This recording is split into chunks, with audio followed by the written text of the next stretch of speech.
If you saw or understood at all what happened on October 7th, and understand at all that Israel then needs to respond and deal with Hamas, but then turn and pivot and say, "Oh, but Israel has to stop because there's bad things that are happening." Again, you have to understand Israel's doing all that it can to avoid civilian casualties, to avoid the harming of children and women. When you then express outrage about Israel, but not about Hamas. Remember I told you in the Atlanta Journal-Constitution that Hamas's name wasn't even mentioned in that Black faith leaders thing about ceasefire? They didn't even mention it once.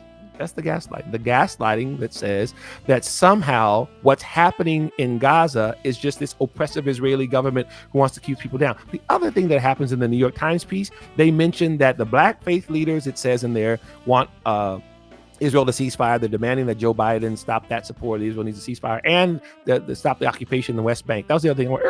Wait.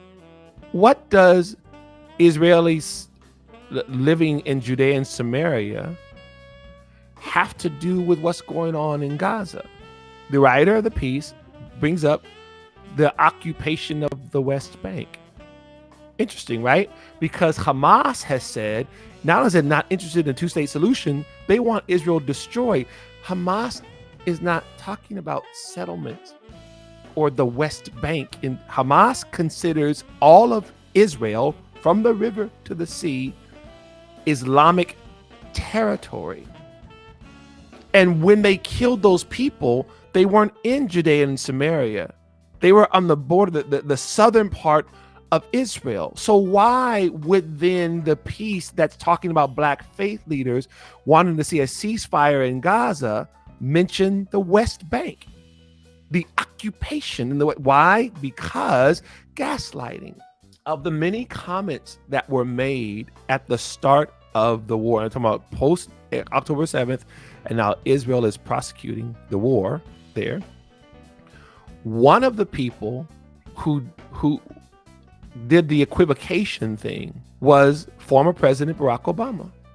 He said, what Hamas did, meaning October 7th, was reprehensible.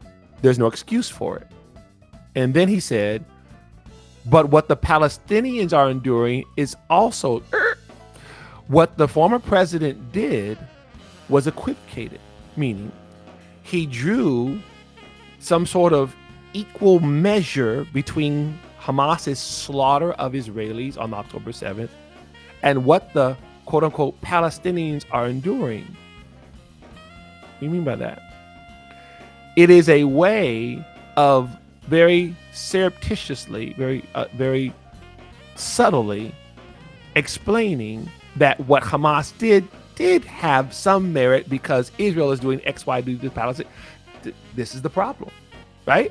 Hamas, again, tells us themselves, we don't give a smack about settlements.